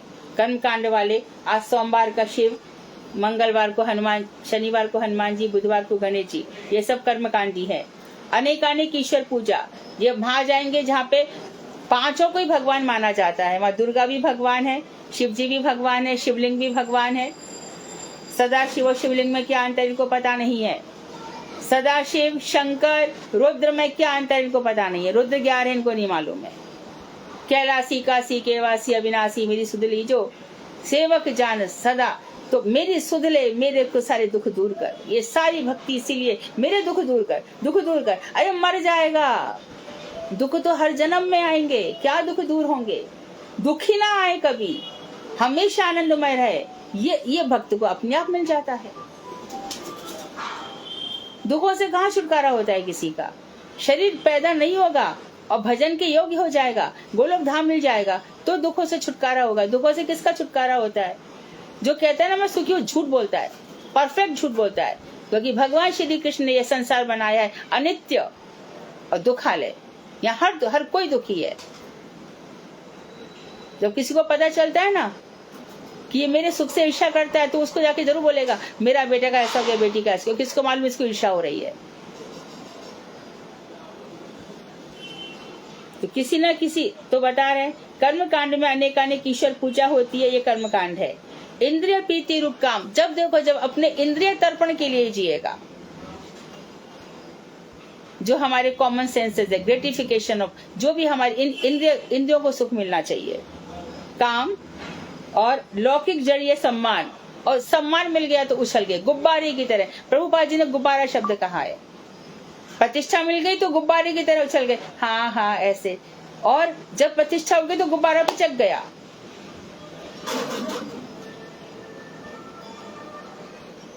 कितने फैन फॉलोइंग है महाराज? आपके 15,000 फॉलोअर्स हैं, गुब्बारा फूल गया। महाराज आपकी फॉलोइंग कम हो गई, ये क्या है? कौन ऐसी प्रतिष्ठा की आशा रखता है? तो ये सब है जड़ीय सम्मान। मुझे मानो कोई 10 माला पहना दी तो क्या राधा रानी के चरणों में मेरा नाम लिख गया क्या? जड़ीय लोग मेरा सम्मान करेंगे, उससे मुझे लाभ क्या? तो जड़ीय सम्मान के प्रति हमारी आसक्ति नहीं रहनी चाहिए। किसी ना किसी रूप में जीव हिंसा, मांस भोजी तो है ही, और यदि हम मन से वाणी से किसी को उद्वेग पहुंचा रहे हैं, किसी के साथ अन्याय कर रहे हैं, ये सब जीव हिंसा है। जन्म अनुसार वर्ण व्यवस्था के प्रति सम्मान, और वर्ण व्यवस्था में जैसे कि हम ब्राह्मण वंश के हैं, ऐसा झूठा घमंड, ये सब भक्ति विरोधी बहुत सी बातें हैं। ये सब कर्मकांड मानी जाएंगी। वैध भक्ति जीवन में एकमात्र विष्णु की सेवा, और जो वैदी भक्ति है ये सब कर्मकांडी हो गए। वैदी भक्ति कौन से हो गए? एकमात्र विष्णु की सेवा। अप्राकृत, जो प्राकृत संसार के विषय नहीं है, अप्राकृत विषयों में प्रीति, गुरु सेवा इत्यादि सब इसमें आ जाएंगे। भागवत पठन पाठन, और वृत्त लक्षण सिद्ध ब्राह्मण। वृत्त लक्षण चरित्र, वृत्त का अर्थ है चरित्र, जिसका वही ब्राह्मण किसको माना जाएगा? जिसका चरित्र है, जो हमारी राधा जी का जो गायत्री जप रहा है, जो राधा अर्थ परक है, सुबह दोपहर शाम तीनों समय संध्या करता है, शुद्ध आचरण है, ऐसे ब्राह्मणों की जो वृत्त लक्षण सिद्ध है, इनके अंदर ब्राह्मण तो देखा जाता है। उनकी सेवा, वैष्णव सेवा, ये सब भक्ति है। और सभी प्राणियों के प्रति दया रूप अहिंसा, ये कुछ लक्षण प्रबल होते हैं वैध भक्तों में। हम परसों मिलेंगे सोमवार को। वांक्षाकल्पतरुभ्यश्च कृपा सिंधुभ्येव च पतितानां पावनेभ्यो वैष्णवेभ्यो नमो नमः। हरे कृष्णा दीदी, दरबार का नाम। हाँ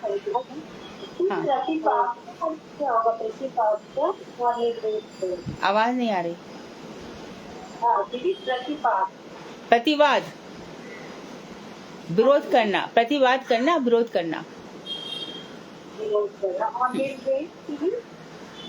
उनका प्रतिवाद नहीं कर सकते तो वहां से चले जाना चाहिए, विरोध नहीं कर सकते। वाद और विवाद होता है ना, यहाँ प्रतिवाद, उनकी बात का उत्तर नहीं दे सकते। उत्तर, प्रति उत्तर, उत्तर का फिर रिस्पॉन्स करना, तो वाद का प्रतिवाद करना, जवाब देना उलट कर। हाँ, फिर से बोलो, समझ में नहीं आ रहा। वृत्त, निर्वेद माने वैराग्य।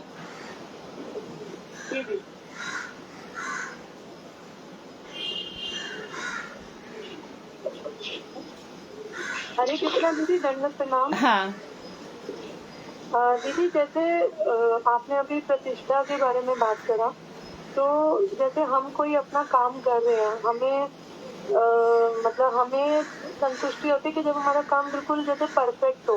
अब उसमें लोग मतलब जैसे कहते हैं कि भाई बहुत अच्छा हुआ है, बहुत अच्छा हुआ है, तो हमें तो कोई कामना नहीं है उस समय प्रतिष्ठा की, बट हमें हमेशा संतुष्टि होती है कि हमारा काम जो है वो परफेक्ट हो। तो ऐसी सिचुएशन में क्या मतलब रखना चाहिए भाव? देखो, प्रतिष्ठा लोग देते हैं, देते रहे, हमें उसमें आसक्त नहीं होना चाहिए। हमें अपना भजन ठीक से करते जाना चाहिए, और हम जो कार्य कर रहे हैं, यदि वो भजन के अंग हैं तो हमें अच्छे से करते जाना चाहिए, क्योंकि people are not the best जजेस। जज भगवान है और शास्त्र है। यदि 4 व्यक्ति मेरी तारीफ करते हैं और दूसरे 2 है वो मेरी निंदा करते हैं, तो हमें सारा लोगों के ऊपर, लोगों ने क्या कहा उसके लिए हमारा कुछ नहीं होना चाहिए। शास्त्र के हिसाब से हम ठीक चल रहे हैं कि नहीं, वो मुख्य बात है। जड़ीय प्रतिष्ठा किसी काम की नहीं है। हाँ जी दीदी, हरे कृष्ण। शास्त्र में ऐसा भी कहा गया है कि एक एक जो वैष्णव है वो प्रशंसा करता है और 100 निंदक है तो सामान्य है, तो उसका कोई मोल नहीं है। और यदि 100 जड़ लोग हमारी प्रशंसा करें लेकिन गुरुजी प्रसन्न नहीं है, तो भी हमारा काम बेकार है। तो गुरु वैष्णवों की संतुष्टि ही इस बात का प्रमाण है कि हम जो कर रहे हैं वो ठीक है। साधारण लोगों की। थैंक यू दीदी। हरे कृष्ण। हरे कृष्ण दीदी, का क्या बताया था आपने? किसका? बता दीजिए। प्रतिवाद।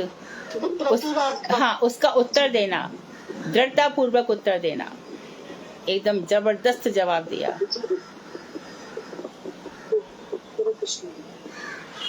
हरे कृष्ण देवी, दंडवत प्रणाम। दीदी मुझे भागवत में से पूछना था कि जो शुकदेव और राजा बहुलाश्व वाली जो कथा है ना, उसमें भगवान दोनों के घर एक साथ ही पधारे थे। हाँ। तो इसमें लिखा है भगवान के 2 प्रकाश प्रकट हुए थे, एक कृष्ण संयुक्त यानी आनंदित और दूसरा कृष्ण व्युक्त यानी विपंचित। ये समझा दीजिए। इसका अर्थ ये है यहाँ कि शुकदेव के लिए लग रहा है कि मेरे घर पर आ गए, वो कृष्ण संयुक्त है, और एक को ये लग रहा है कि मेरे घर पर आए परंतु उसके घर पे नहीं गए। दूसरा भी यही फील कर रहा है कि मेरे घर पर आए, उसके घर पे नहीं गए, तो कृष्ण व्युक्त हो गया। हाँ जी, ठीक है जी। गए दोनों जगह है, लेकिन एक को तो लग रहा है मेरे घर पर आए हैं, ये कृष्ण संयुक्त हो गया, और शुकदेव सोच रहे हैं। और बहुलाश्व के घर पे नहीं गया, वो कृष्ण व्युक्त सोच रहे हैं। इसे बहुलाश्व के घर पे आए तो बहुलाश्व सोच रहे हैं कि मैं कृष्ण संयुक्त हूँ, शुकदेव के यहाँ पर नहीं पहुंचे तो कृष्ण व्युक्त है। वो दोनों को ये भी इस और भी आनंद है कि मेरे को भगवान ने वरण किया, मेरे यहाँ पर आए। हरे कृष्ण। हरे कृष्ण।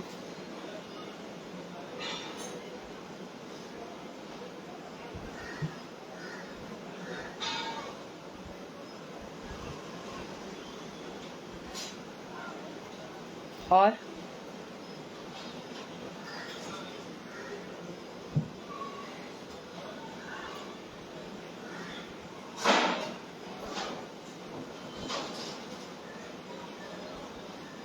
भजन कौन गा रहा है?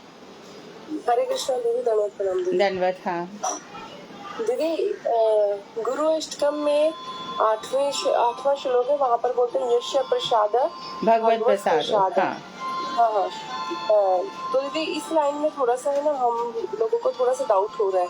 क्या? आप एक बार इस लाइन को थोड़ा सा क्लियर कर। इसमें जो पीछे 2 नए लगे हैं ना, प्रसादान, यस्य प्रसादात भगवत प्रसादो, जिसके प्रसाद यानी गुरु जी, यस्य मतलब गुरु हो, गुरु जी की प्रसन्नता से भगवान की प्रसन्नता है। यस्य प्रसादात न गति कुतो अपि, और जिनके प्रसाद, यस्य प्रसादात न गति कुतो अपि, और यदि गुरु प्रसन्न नहीं है तो कहीं गति भी नहीं है, उसकी गति कहीं भी नहीं है। ना गति बोलेंगे दीदी इसको? हाँ, प्रसादात जब ता और ना दोनों मिलकर मिलते हैं ना तो डबल ना हो जाता है। लेकिन दीदी हमारी गीति कुछ में तो डबल न लिखा हुआ है। हाँ, लेकिन तो उसका संधि विग्रह करेंगे ना, ना, संधि विग्रह करेंगे तो यश प्रसादात ना गति कुतोपि, यश प्रसादात न गति कुतो। अच्छा, न इसकी गति के साथ रहेगा और वो प्रसादात बोला जाएगा। जी दीदी, धन्यवाद दीदी। हरे कृष्ण, धन्यवाद, प्रणाम दीदी। हरे कृष्ण।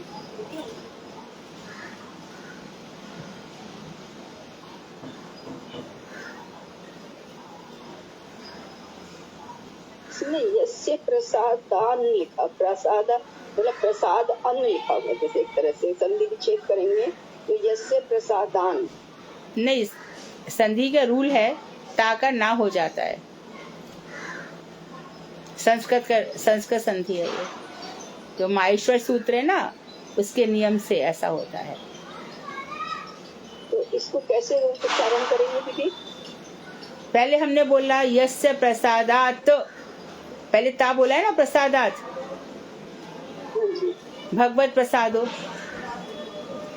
जिनकी प्रसन्नता से भगवान की प्रसन्नता है, ठीक है। और जिनकी अप्रसन्नता से यस्या प्रसादात ना गति कुतोपि, और जिनकी अप्रसन्नता से कहीं भी गति नहीं है, उनकी कृपा नहीं हुई तो गति, तो प्रसादात दोनों ही जगह लगेंगे। यहाँ एक अप्रसादात है, एक प्रसादात है।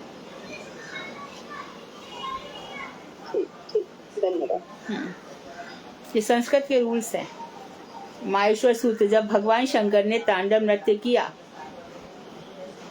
तब जो ये बजाए थे तब 14 माहेश्वर सूत्र निकले थे।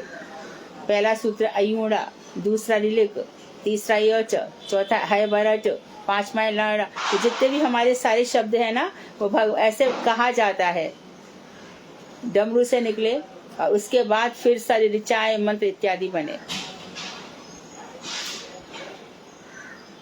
उसमें एक सूत्र आता है जिसमें तोरली, ऐसा एक सूत्र है जिसमें ताका ना हो जाता है।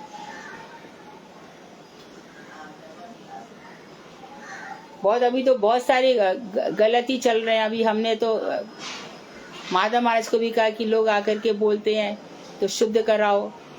वो बोलते हैं कि श्री कृष्ण लीला कथने सुदक्षम, गुरुदेव का मंत्र है जो प्रणाम मंत्र है। और फिर कह रहे हैं औदार्य लीला आदि गुणैश्च युक्तम। अब आप में द्विवचन है और गुण ही बहुवचन है, तो वहां पर लीला आदि कर दो ना, औदार्य गुणा, औदार्य लीला आदि गुणई को करो ना।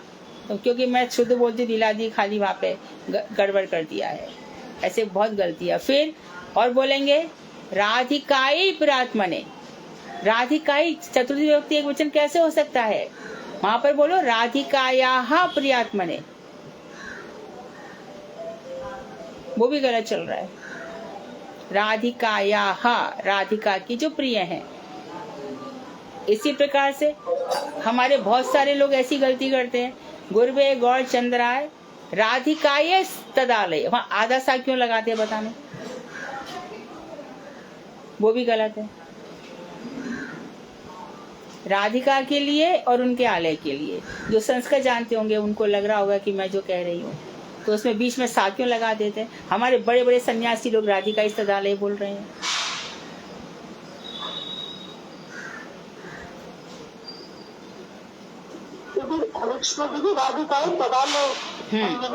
हाँ, बीच में सा नहीं आएगा।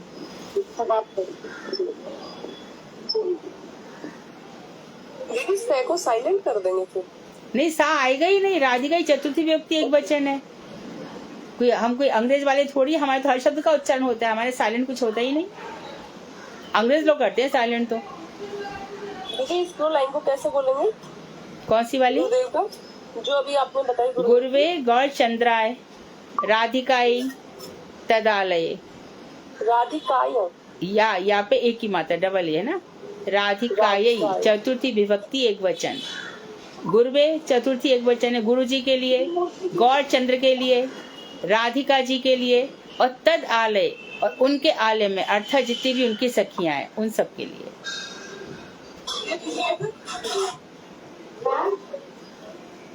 वहाँ आधा सा कभी नहीं आएगा।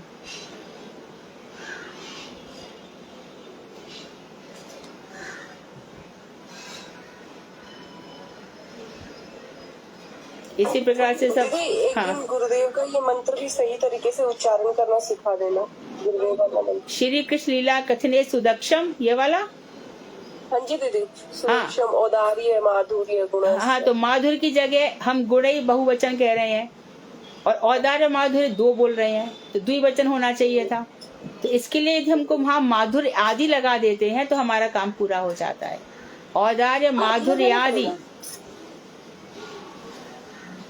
औदार्य माधुर्य आदि गुणैश्च युक्तम, इन गुणों से यो युक्त है। गुणई में बहुवचन है ना, इसके लिए। इसी प्रकार से राधिकायाः प्रियात्मने, राधिकाई प्रियात्मने नहीं होगा, राधिकाई चतुर्थी विभक्ति एक वचन है और हमको षष्ठी चाहिए। राधिका के जो प्रियात्मने हैं तो राधिकायाः प्रियात्मने।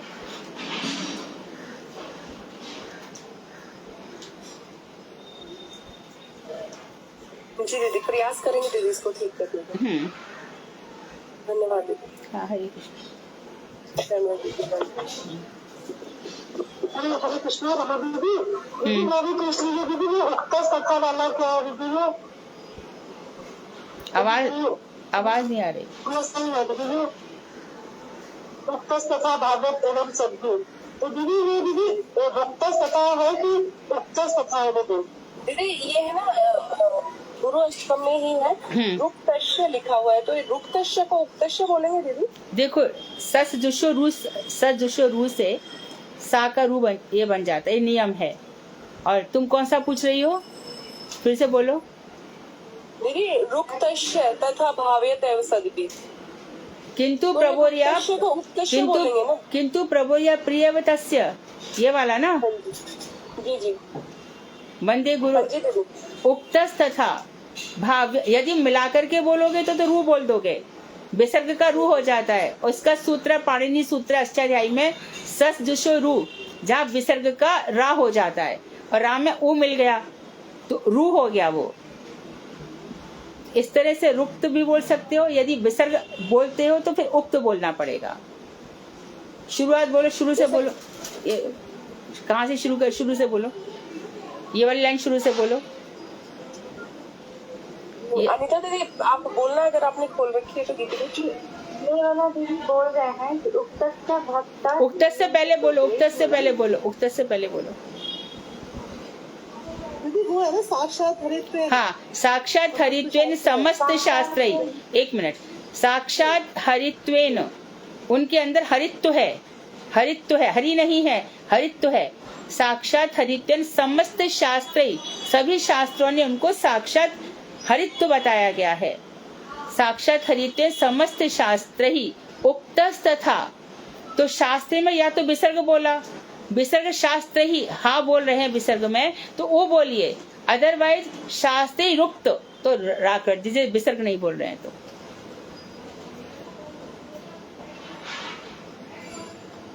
या तो शास्त्र ही करिए तो उक्त करिए, और यदि शास्त्र ही नहीं कर रहे हैं, खाली शास्त्र ही बोल रहे हैं तो रुक्त बोलिए।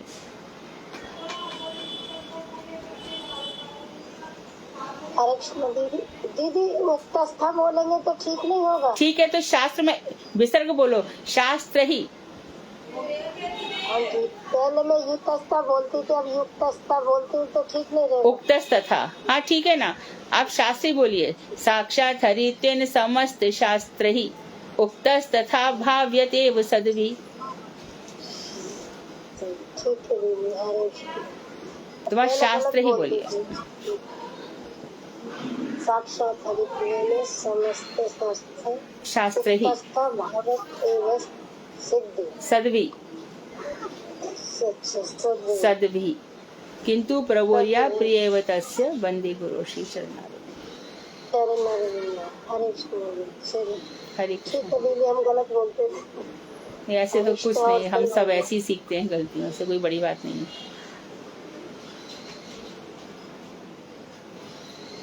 ठीक है, आज भजन कौन गा रहा है? दीदी मैं गाऊंगा। हाँ, मैं कौन? विनीता दीदी। विनीता। हाँ, कल तो कुसुम ने और शालू ने गाया था ना। मैं गाऊं? विनीता और कौन है?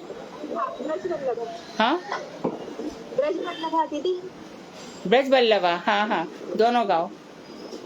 पहले मैं गाऊंगा, दीदी गा रही हूँ। दीदी पहले मैं गा। राधे जया कृष्णा जया वृंदावन श्री गोविंद। कल कुसुम ने यही गाया था ना। गाओ गाओ। कोई और गाऊं? हाँ गाओ, कोई बात। कल मैंने गाया तो मुझे भी गाना। जया कृष्णा जया वृंदावन श्री गोविंद गोपीनाथ मदन मोहन श्याम कुंड राधा कुंड गिरि गोवर्धन कालिंदी यमुना जया जया महावन केशी घाट वंशी वट द्वादशी कानन जहाँ सब लीला केल श्री नंद नंदन श्री नंद यशोदा जय जय गोपगण सीता माती जय जय दिव्यवत्सगण जय वृषभानु जय कृतिका सुंदरी जय जय पौर्णमासी आभीर नगरी जय जय गोपेश्वर जय वृंदावन माधव जय जय कृष्ण सखा बटुद्रिजराज जय राम घाट जय रोहिणी नंदन जय जय वृंदावन वासियत जन जय द्रिज पत्नी जय नाग कन्यागण प्रगति के जहाँ पाइला गोविंद चरण चिरास मंडल जय जय राम जय जय रास सर्व मानराम जया जो रस जया सर्व रस पातिया भरे जहाँ जिते प्रचार शीजा वहाँ पाद पद करी स्मरण दीन कृष्ण दास हरे नाम संतिकारी श्री कृष्ण चैतन्य प्रभु नित्यानंद दैत गदाधर शिवसादि गौरवृंद हरे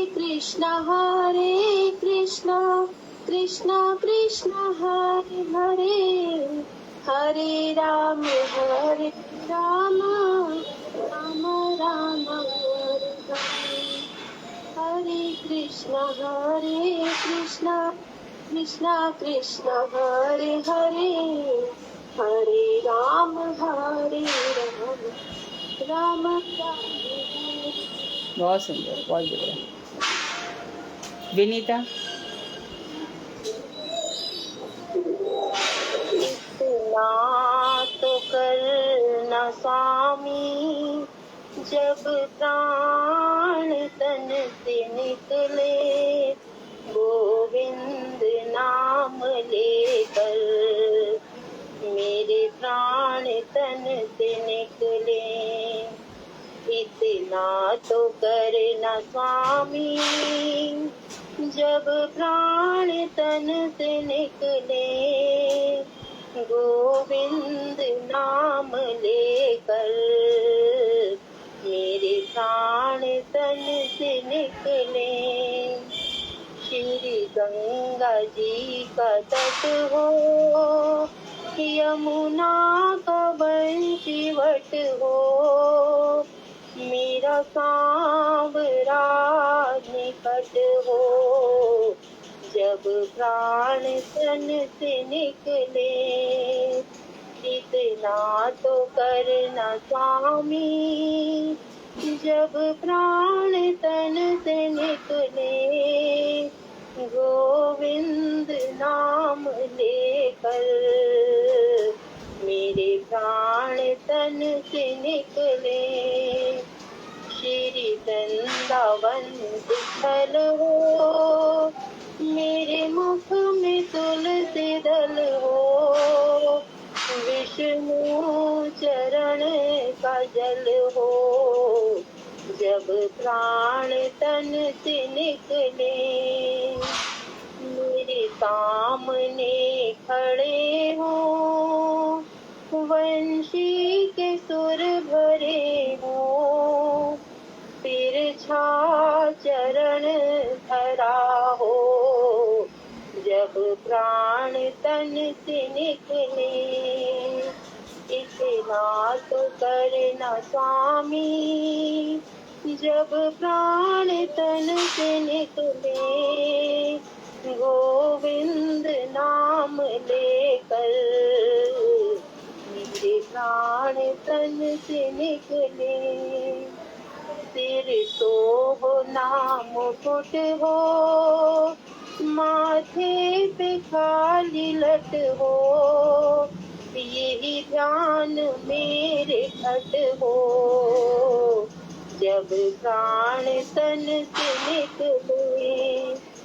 केसर तिलक हो आला, मुख चंद्र सा उजाला, डालूं गले में माला, जब प्राण तन से निकले। इतना तो करना स्वामी, जब प्राण तन से निकले गोविंद नाम लेकर, मेरे प्राण तन से निकले। कानों जड़ाऊ बाली, लटकी लटे हो काली, देखूं छटा निराली, जब प्राण तन से निकले। पीतांबरी कसी हो, होठों पे कुछ हंसी हो, कहिएगी मन बसी हो, जब प्राण तन से निकले। इतना तो करना स्वामी, जब प्राण तन से निकले गोविंद नाम लेकर, मेरे प्राण तन से निकले। पचरंगी कांचनी हो, पटतीत से तनी हो, मेरी बात सब बनी हो, जब प्राण तन से निकले। आना अवश्य आना, राधे को साथ लाना, दर्शन मुझे दिखाना, जब प्राण तन से निकले।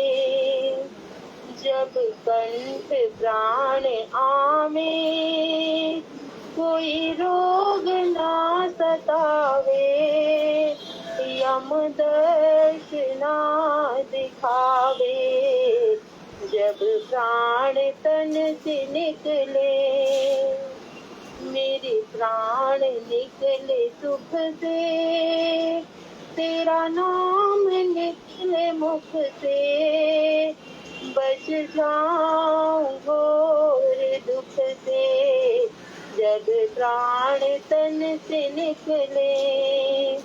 इतना तो करना स्वामी, जब प्राण तन से निकले, गोविंद नाम लेकर, मेरे प्राण तन से निकले।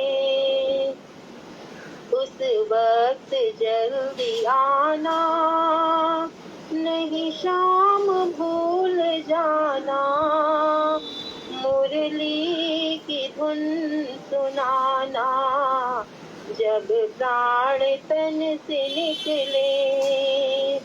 इतना तो करना स्वामी, जब प्राण तन से निकले, गोविंद नाम लेकर, मेरे प्राण तन से निकले। हरे कृष्ण। बहुत सुंदर। बहुत सारे काम करने पड़ेंगे कृष्ण को, है ना?